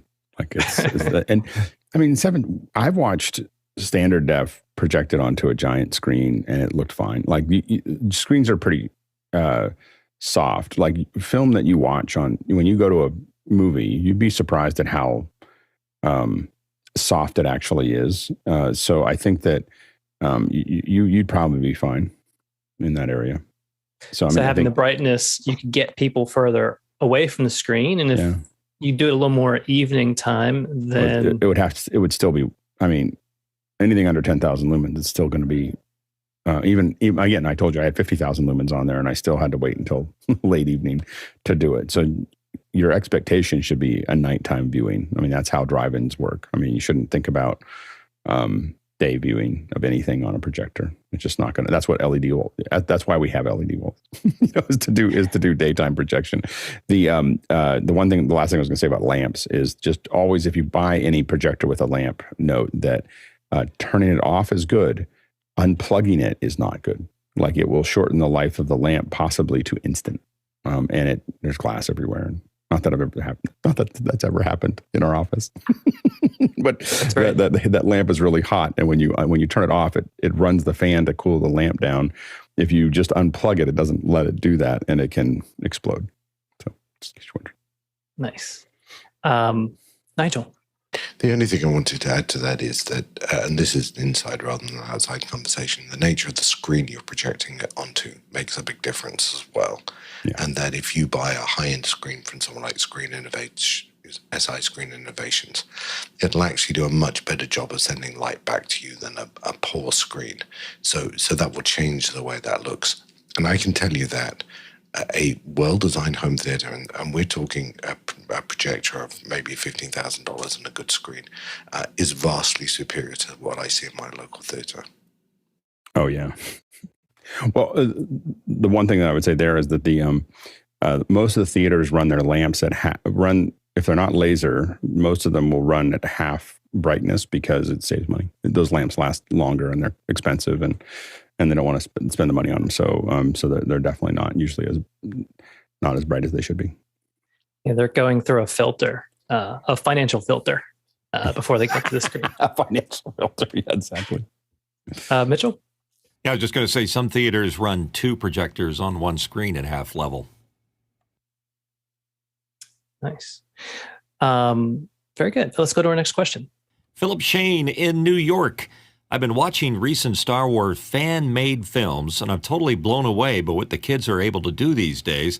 What have you seen kids making these days that have amazed you? Go ahead, Alex. I mean, half of YouTube and TikTok. I mean, if you watch YouTube and TikTok, you're going to see just some incredible, I don't know what you define as kids, but I think that there's just an incredible amount. The Corridor Digital is a really fun one to take a look at. Those guys aren't necessarily kids anymore. But when we first interviewed them, they were kids. They were definitely early 20s, just having fun. And they do some incredible digital effects that are hilarious. So Corridor Digital is a good one to take a look at. And they do some reviews and they do some other stuff nowadays. They have one where they have a robot, like they test a robot and the effects on it, and they really talk about how they did it all. Where they had this, I think it was going to be a military or security robot, and they kick it and they push it and they have a, and then they do all this stuff to it. It's kind of a build off of the Boston Dynamics kind of stuff. But it's CG, the whole thing's CG. I probably ruined it for you there, but it's really well done. Really well. I mean, as an effects person, and there was another one. I'm trying to think. A bunch of us, a bunch of us were just talking about some other effects that I just can't think of right now. There's a bunch of us in effects. We talked about I Won't, which we thought was really fun last week. Those kids these days making music videos. That's from AJR. And then there was another one that a lot of us have been talking about recently, but I can't put I can't think of it off the top of my head. But a lot of good stuff. I would definitely I highly recommend looking at what everybody's been doing. In almost any area. Yeah, love Corridor Crew. They do a lot of the Hollywood retakes. Their take on Hollywood retakes. Really interesting stuff. I think there's one that's FX. I want to say it's FX Dad. I think that is FX. He does a bunch of stuff with his kids. That's really, really fun to watch too as well. Yeah, he's got a laser sword, and the kid is at the grocery store. Yeah, he had one with like a big spider down a hallway, and And those are the kind of things that you can have a lot of fun with, and it doesn't have to be, the thing to think about there. TikTok is a really fun place to go, and now YouTube Shorts is a fun place to put this kind of stuff because you can. It doesn't take very long. Like my kids, if you go to TikTok or whatever, you go to the McDubbies, you'll see my son wanted to. They really like this one where people fall. There was a sound effect where you hear this donk, and hit it and so they wanted to do something like that. So I took a drone and I started at our pool and I shot up as fast as I could. So that was our point of view.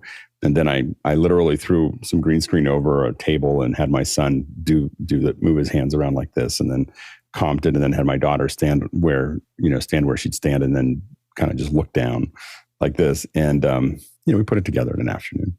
Like it was a fun little thing. So I would highly recommend, if you see any of these and you're inspired, play with it. And if you can't figure it out, then bring questions to us, and maybe we'll do some more challenges that are related to that as well. It seems like the younger ones into it, they tend to do more short form stuff.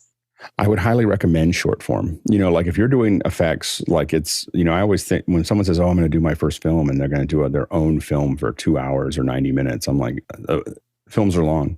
Films are long. Like that's a really hard way to learn. And it takes a lot of money. And the problem is you're competing against all this other, what we call, one of the things you have to worry about is content density. Like how interesting is it at every moment? And it's really hard to feel like people will spend millions of dollars on a film and I can see the trailer and go, that's a low budget film. Like I can literally see it on trailers on Apple TV and go low budget. And it's weird little things that you can see. You can see that they're not doing ADR, and they're not doing really good miking either, so there's just this little bit more airiness to what they're doing. Obviously, sometimes the script isn't as good as it could be.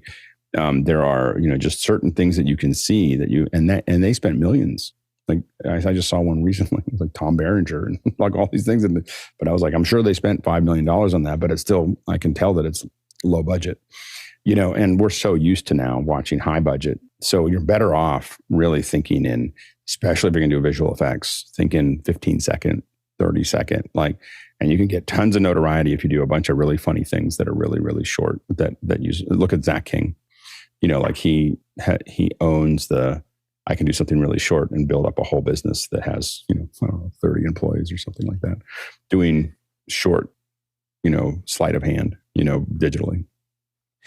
So we talked about TikTok, YouTube Shorts. Is there any other platforms we should be looking out for to see the content or view it? I mean, everybody's trying to do some kind of short thing, but I think the two leaders right now are YouTube Shorts and TikTok. And TikTok's still the big leader, but I think that YouTube Shorts is coming up behind it. And I'm playing with YouTube Shorts. I'm trying to figure out, if there's something it'd be interesting for us to talk about at some point, but like for any of us, I'm trying to figure out whether where is it stronger, where is it not as strong, so on and so forth. But obviously Facebook has their own version of that. The YouTube Shorts is amazing. If you watch it on your phone and you tap on the Shorts, it just looks like TikTok. The interface is almost a straight pickup with a couple extra features. That's what I've been exploring. Is there's a couple extra features in there, and they've got a couple extra things, and so I'm trying to figure out whether So I'm just doing research at the moment. Yeah, I'm surprised too. Some of the things I'm getting recommended, I'm noticing they were created quite a while ago, and they're finally getting recommended to me. So I look some of the creation dates. So it's getting mature. With all of those things, they're trying to serve you up what they think is you're going to want to watch next. I mean, the whole algorithm is all about how do I give you what you're looking for. But we should probably start moving faster because now we have a lot of questions. All right, let's take Nigel and then we'll move on. I was just going to add the one I was looking at YouTube is a chap called John Smith who does these Doctor Who and Sherlock mashups and manages to take stuff from both of them and combine them into a single thing. And he does breakdowns, and those are great. Nice. Thanks for your suggestions. Let's go to our next question. Morgan Price from Victoria, British Columbia, Canada. Have any of the panelists built out anything with MakerPipe? We had lots of discussion over the winter, and I'm curious what worked. Go ahead, Alex. So I'm in the process I got the EMT pipe now in the garage, and I'm building it all. I'm not building out the whole office that we talked about, but I'm rebuilding my grid. So there's this process where I'm going to flip my whole room the other way. I'm going to keep it simple for right now. And my office is being slowed down because I'm constantly buying more electronics, and so instead of buying that, I'm buying. But we're going to. But I am going to flip it, and then I'm going to put the maker pipe up. So I've got the EMT, and I will say it works. I mean, I've been doing some tests. Hopefully, I'll show it in after hours at some point while we're working on it. But I'm just rebuilding. Right now, I'm just getting ready to rebuild the grid that'll be a little bit bigger than what I have right now. And then I'm going to swing this whole thing around. And but it's been relatively easy to work with.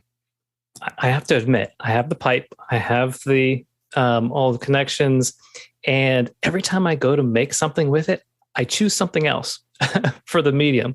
Some of the things I'm looking at doing is something I like the way that you can field, disassemble and reassemble things, different rigs to take in the field, and adjustable teleprompter mounts. Something I'm looking at too. Yeah. But stay tuned. Let's go to our next question. Next question is from Peter Belbin in Houston, Texas. Uninterruptible power supplies, how much runtime do you typically plan the UPS to have capacity for? For example, what's your comfort level? Go ahead, Mitch. I've got a big one behind me that's got like a 30 amp service, and it's good for about 20 minutes. And that's enough for me to run, pulling my hair out, screaming, "The power's out, the power's out." Works for me. Alex? 20 minutes is usually what we try to get our UPSs to be able to do. It depends on how long it's going to take for you to get power to it. So, for instance, we have a larger setup, our master control, and it's all on UPS, but there's no way we could keep it running for 20 minutes. So it's set to 5 minutes, but we have generators outside.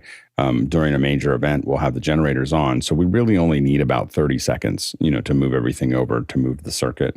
That we have little circuit switches that we pop down, and it would take 30 seconds for us to move to generator power from that. So I think it depends on how long you think it takes you to get to the secondary power. For instance, I have a 1500 VA connected to my modem, and that will last for 8 hours. So if I lose power in the house, it just means I don't lose internet for 8 hours. so that's, and I have different. I have my core here on a UPS, and then I have everything else in the office on a UPS. So I can lose lights, but I won't lose the. There's a whole bunch of things that you kind of stack up on different UPSs. At least that's how I work on it. I have I also have a battery that goes in the modem itself, which is sort of a redundant supply. Using a laptop. Sometimes, especially a lot of us that use the ATEMs, you can have a backup battery for that because it comes with one, and you can run for a certain time. The issue that I run to is screens. So the nice thing about the ATEM workflow is that if you have a lot of input or a work device, you can bring a lot of that in with the ATEM, because powering the screens will oftentimes take more power than your rig itself. So that would buy you time to jump over to something Alex is talking more about. If you have power generation, you can switch over to. If you don't have power, you can switch over to. You have to be able to have some plan to last to the end of your production and complete it, even if in degraded form. Let's go to our next question. And it's from Nigel Dessau from Austin, Texas. There appears to be an M1 optimized version of OBS for Mac in beta. Anyone used it? Go ahead, Nigel. Yeah, if someone's worked out how to install it, I'd love to learn and play with it. There's no install. There's a download the GitHub and then knit yourself a system, which is slightly beyond my skill level. So I'd love to get the inside if someone's done it. John? My understanding is that the official is not available until version 28. 28 is like 90% completed right now. So I'd stay away from any betas at this point. Yeah. Go ahead, Alex. Does it work as well as the Intel version on the Mac? Well, it is in beta. So, and that's it. So version 28 is in beta for both PC and Mac. Mm-hmm. And so the first version of beta is available. I've not tried the Mac version, nor have I tried the PC version, but of course you can, I'd be interested to know, I know you can install a portable version of it on the PC. And I will say that other than overdriving your system, if you get too much in, the PC version is rock solid. Like I'm not, there's no shade on the PC version, but the Mac version, I mean, every time I've played with it, it's just done something quirky, like it's, and so I don't view the Mac platform as a valid OBS target at the moment, but maybe this new one will change it. And again, that it's just, it's not that it crashes. Well, it does crash. It's specifically the problem with OBS from my experience has been loss of audio sync, frame loss with black, that's popping up, and graphics being sluggish, which TriCasters do, to be honest. But when they come out, they do this thing where they come out and they go, whoa, and they don't follow every frame at real time, and those are the things that I've seen in the Mac version of OBS. That, again, if you have a solidly powered PC on OBS, I haven't seen that on the PC version. Yeah, they've had this beta that's been floating around for a while. There was M1, and some of our community have tried it. And if I remember what their feedback was about it, I believe it might have been the stability, or it might have been the lack of plugins, which is a big issue with the new one. A lot of version 28 offers a new interface, and so almost every plugin currently, just in this iteration, has to recode for that new interface. Let's go to our next question. And it's from Fred Eric Eckert from Bad Erdenam, Germany. The collapsible backgrounds from Manfrotto are using a lycra material to keep the surface straight. Is there a brand who sells the lycra material separate? Would be great for large backdrops. Go ahead, Alex. I think you can buy similar lycra from Rose Brand. If you do a search for Rose Brand, they sell a lot of different things. The main thing is to figure out where they're going to put the seams. These are on rolls, and so the rolls are a certain width, and oftentimes they're 9 feet, 10 feet widths. So that sometimes becomes as high as you can make it, and then you can make it as long as you want. And so you have to kind of look at that. But but a lot of the ones that we've seen in the past, a 9x9 is oftentimes the longest we get before we get seams. But that's the thing to look at there. But I think that I believe Rose Brand is probably one of the better places to at least start doing searches. They have a little bit of everything that's available. Thank you. Let's go to our next question. And it's from Fred, and he says, how far away is the Telestrator app by Alex from release date? Go ahead, Alex. Sometime soon. I don't know. Like we're working on it. So it's a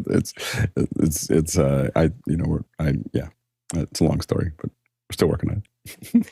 Keep bugging us. That tends to help develop it. Yeah, because then what happens is I start emailing people like, where is this? so anyway, yeah, go ahead. You see, they're bugging me. They're bugging me again. Let's go to our next question. Morgan Price from Victoria, British Columbia, Canada. How do panelists suggest presenters jump around a set of pre-built slides, for example, images and diagrams in Keynote, to augment a Q&A session? We want to move around key topics based on how the community ranks them. Go ahead, Alex. Yeah, so with Keynote, there are keystrokes, and I can't remember exactly what the keystrokes are, that will get you to a certain, it's like you hit Command G and then the number or something like that. And you can put those into keystrokes. You can put that onto, your Stream Deck or whatever, where it just is that keystroke when you push it. Now, I have found that it's not seamless enough. It's not, and it may be just the Stream Deck double keying or whatever, but I haven't found that it worked 100% of the time. It worked like 95% of the time. So I have a tendency to not use it. And so a lot of times for me, if there's stills, a lot of times I'm loading them somewhere where I can just go to them, and I'll literally just grab a still and put it in. If they're animations, then you kind of have to use, if you're using the Keynote animations, you do have to figure out how you're going to get to that frame.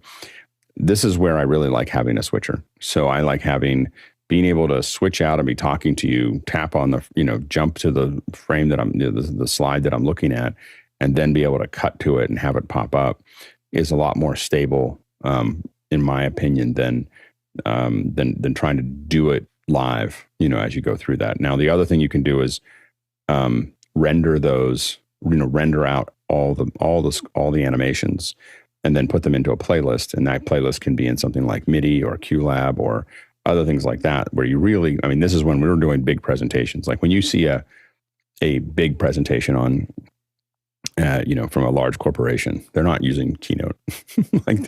Those are all animated. They're all video files of what they're going to show next. And they're jumping. Now they're oftentimes in the right order that they want, but usually they're putting them in a playback system and making them work. So that's the heavy-handed version of that. But I think the lightest version would be the ability to just use this keystroke solution where I can't remember it off the top of my head because I program it into things and then we don't think about it anymore. But then you can just have a single key on something like a Stream Deck and it'll do the thing that you want it to do. Yeah, +1 on the switcher workflow Alex mentioned. I noticed your question, you mentioned about the different topics that the community wants to rank them. So the nice thing about workflows such as Zoom ISO, Zoom Rooms, you can capture the shared screen. So if the presenter can see their presentation and they're going through the slides, you can select when you want to take that slide down and show just their face. You'll get both of those feeds in. You can switch back and forth to. Let's go for our next question. And it's Eric Nathan from Bellingham, Washington. How would you suggest setting up a LAN for NDI production? Could you use Meraki? Guy? Sure, you can use Meraki. There's certain things that you want to be able to adjust. And so if it's your switch, if you're the network technician, you're able to go in there and make the things like eco mode that I know Alex has been bitten by it and he's kind of more than twice shy now. So there are things that you want to test and be able to turn on and off before using it in production. You really want to open up NDI Studio Monitor, open up the signal generator, and then just see, is it flowing? And to get it to flow, you really need either Access Manager or some way of MDNS saying, here I am, you're a source, you're a listener. And so once you get that dialed in, and the reason why we use it so well in the cloud is because it's really easy to do because there is no discovery. There is no MDNS, no multicast up in the cloud. So we have to just say with Remote Access Manager, this machine goes to this machine. So it works like flawlessly because there's no hunt and peck, so to speak. But on your local network, you're going to want something to be able to say like, here I am. And so we use a discovery server, which is really easy with NDI5 to install. It's just, you install it on any old laptop and it's just a directory. It just says, this machine is at this IP address, this port number. So you can make it super simple. One of the things that Jeff Keithley's been suggesting, which I just brought home in my backpack last night, is not that. It is this Alienware, this Netgear switch. So this is the new line that'll do Dante and NDI profiles. So basically you can pick which ports you want to assign a profile to. So if you want simplicity, these are like $600. So they start at $600. This one's got PoE. So I'm powering my bird dogs off these and it's more money, but here's what it looks like when you go into the network profiles. You can see that there's like Dante, QSys, data, lighting controls, video, but then here's NDI4, NDI5. And so you can just assign which ports that you want to go to be Dante or NDI or, which. So you're basically segmenting out physical ports and physical wiring. So what I would suggest doing is having a separate NIC card. So we heard about this earlier in the week with Dante. It's the same thing with NDI. If you want it to really be rock solid, get a separate NIC card, get a separate port, and now nothing's in the way. It's just pure NDI, pure video and audio, and that way you won't run into problems. And this is really a longer question that I could keep going, but I mean, there's a lot more to it when you start talking about NDI HX and 10 gig. And like right now you're seeing me through a 4K bird dog, and all I'm doing is taking a converter box. It's called a Flex. And basically it's HDMI 4K out of my camera into my little box. And then it's Ethernet and it's power over Ethernet. So I'm able to bring in 422 color, 4K 3840 by 2160. And I mean, you're seeing it now every day. I mean, this is what I use, and it looks great. And I have another one, PTZ I just brought home last night. This is the nice thing about owning a store. I can just like go shopping. So last night I was like, yeah, I'll take that Bird Dog P4K. So this is a P4K pointing out my window right now. This is live, a field. And so I can just hit like, oh, I don't want to go that way. No, don't go that way. Oh, well, now you get to see my computer and my cables. So anyways, yeah, when you get it working, it's miraculous. It's just a matter of really carving things out and testing them and getting the right stuff. So I know Josh Kaufman, I was telling him, just get the switch, because if you value your time at $100 an hour and you spend more than 6 hours trying to configure a Meraki, like you may as well just bought the switch, because now you got the switch with enough backplane speed. You can potentially get PoE. So like I can deploy out of that. This thing fits in my backpack. A 19-inch fits in my backpack, and that's PoE for my cameras. So that's one cable, power, video, audio, and I could have 3 of these cameras, boom, boom, boom, and it's cool stuff. So it's the future. Networking is proving to be a necessary resource and knowledge base for modern production. And Guy, you were talking to us a little bit about some of the resources that New Tech offers on their site. Did you learn anything new from some of those resources lately? Yeah, I learned I thought that you couldn't on a Mac. I didn't know that you could launch multiple versions of the NDI Studio app. So if you open up Terminal, you can just say open-n-a, drop the icon of the app in there, and you could have as many versions of Studio monitors you want. So you could build a multi-view with a bunch of screens. So that was one thing that I learned in the course. But so there's one free course on NDI 5, and then there's another one that's a paid one that's like $600, the NDI Performance Networking one, which there's a lot of learning in there. I mean, I learned some stuff about VLC, how it plays. At first, I thought VLC for NDI was broken, but I didn't know that you actually have to open up Studio Monitor to see it. So it doesn't play in the window like every other VLC video does. You actually have to open up a file and then open up Studio Monitor, and then it plays it to Studio Monitor. So little things like that, it's nice to learn. So if you're really into this, I would suggest taking the course and getting the Netgear, and I sell them, so of course I'm going to suggest them now. But it's the first switch on the market that is specifically for NDI. And again, I've pulled my hair out. I've hired network guys I've gotten bills for over $400 just for a few hours of these guys to come in and program my VLANs. And so I could have just bought the switch. So that's and again, what switch is that, Guy? It's called the 4250, the AV line of Netgear. So they make a couple different models. The one I'm using has PoE Plus, and the other ones have PoE Plus Plus or no PoE at all, and then just more ports. So that's what I'm excited to do. Why I brought this one to test is because I'm making my network. So my cutting machine, my vMix machine in 4K is going to get oversaturated pretty quick because the 4K feeds are like 240 megabits. So I can only get a couple of those on a 1 gig. So maybe 3 is pushing it. So that's why I'm going to 10G on the cutting machine, and the contribution machines can be 1 gig. Nice. And we actually have more NDI questions. So let's go on to our next one. Fred Eric Eckert from Bad Erdenam, Germany. With the latest updates in the NDI ecosystem, is NDI ready for professional production? Well, the previous version was already ready, and so was the previous version before that. The 5.5 version that was just released, I'd be hesitant to use it in production. I'm using it on a B-Link, beta testing out the router and things like that to make sure that they're solid. So I can't say the latest version's ready for production in a big way, but the 4.5 and 5 have been used in broadcasts for a long time. So yeah, it's ready for prime time. Let's go to our next question. Tony Mobley from Noonan, Georgia. What is recommended screen monitor to use for an office hours 2.0 backend work? TJ? I'm a fan of Dell monitors. For back-end work, things of this nature, I find size is really the determining factor for me. I don't like to have my windows overlap.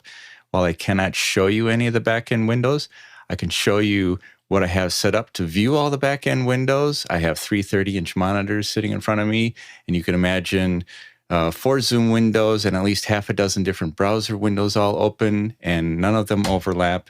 And so I can see everything that I need to at a glance.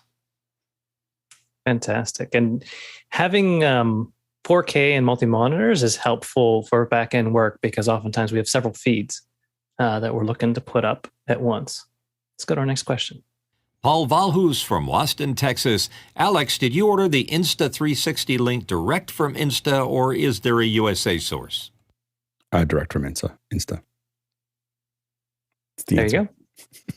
Let's go to our next question. Michael Anderson from Jackson, Wyoming. Best encode process settings to ensure proper playback on previous models of HyperDeck Studio 12G or HyperDeck Studio Mini. Having problems with jittery video playback. Encoding video in Resolve ProRes Lite 2997 UHD. Alex? We have had this problem with Resolve. and I can't quite I don't know why, and I don't know what it is, but running it through compressor has fixed a lot of these things. So running through Apple compressor and re-encoding it back out. And the thing to know also is that LT may work okay, but 422 may work better. It's a little less, the decompress is a little, or the decode is a little bit lighter. So you may actually want to, it may be a larger file, but it actually may play back better than LT. So think about 422, and then think about try running it through compressor instead of the Resolve. Not super impressed with Resolve's export options.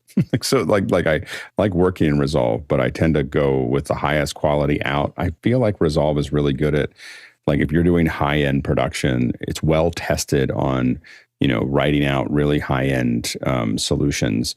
As you get the lower quality that you go into Resolve, it feels like the worse it gets. And so like H.264 out of Resolve is useless. Like it is, you should never do that. And so it's the H.264 compressor is, unless 18 has made it better. In 17, it was just horrible, and so you just, because most people who use it are still using it in the high end, that are actually exporting stuff out. You really want to try to keep it on those higher end areas. So, but try, if it was me and I was having trouble, I would export out of Resolve at Apple ProRes 4444 and then run it to whatever I'm going to turn it into through compressor down to get it down to 422 or whatever, and see if that makes it any better. At least I would want to at least eliminate those options before I decided there was something wrong with the deck.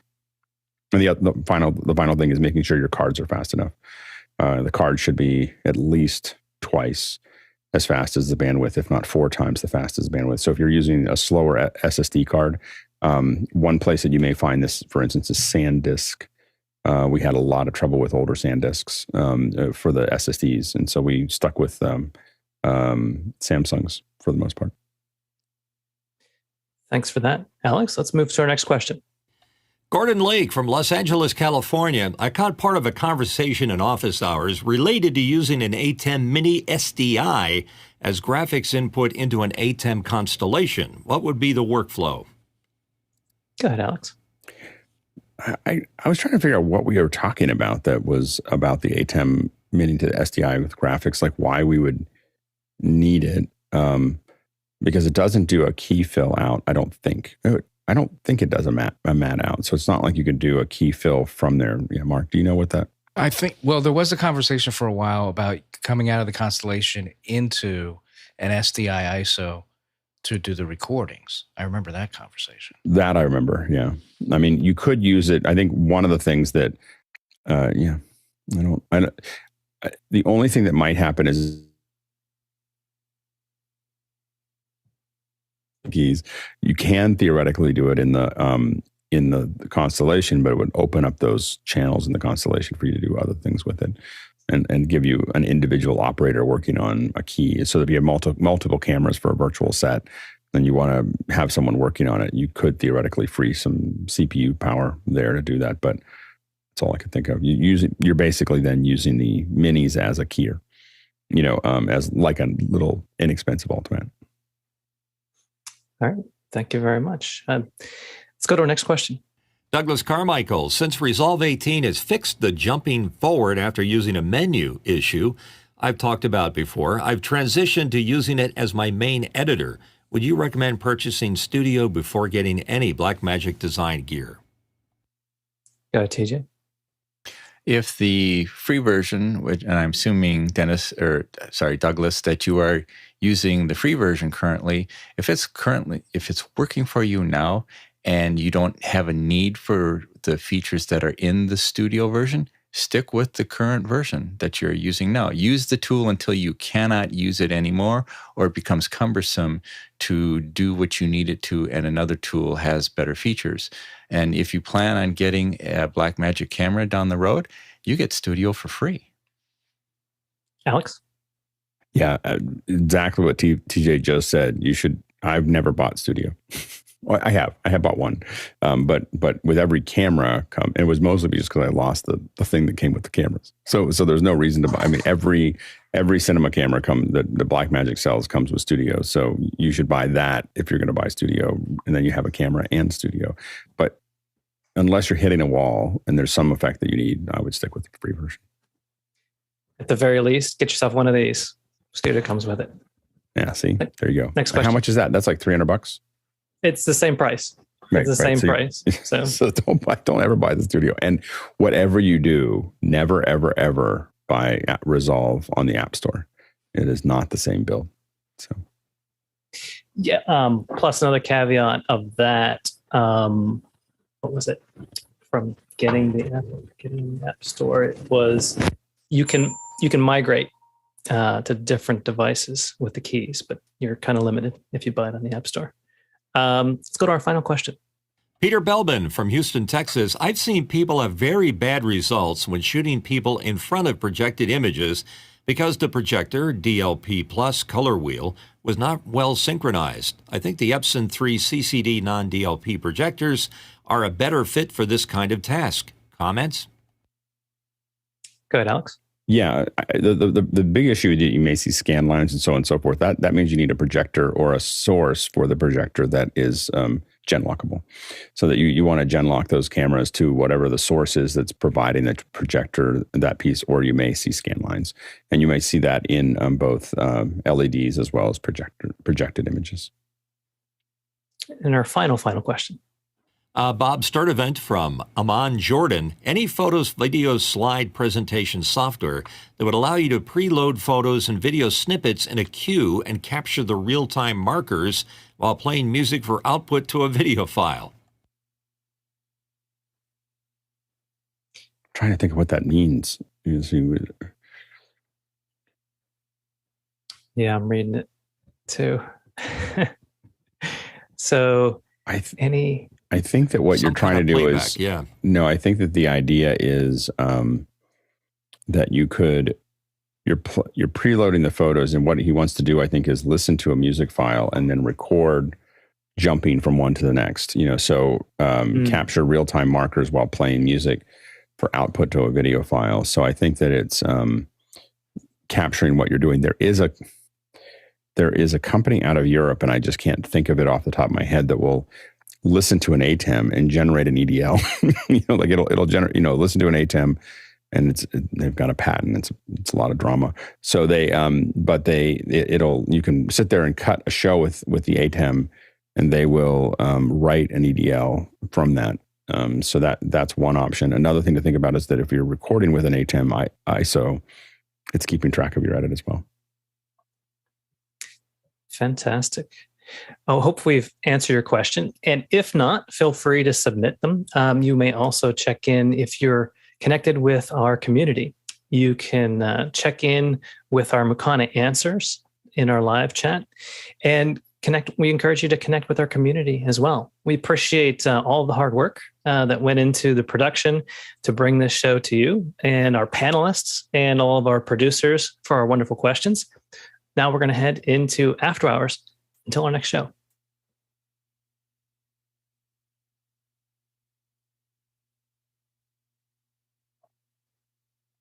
Great job, Josh. Hey, thanks, guys. Spurry and annoy Mitchell.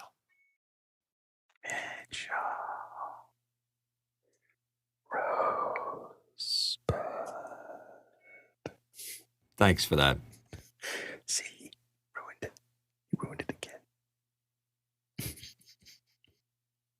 7 days a week. Dagnabbit. Okay, here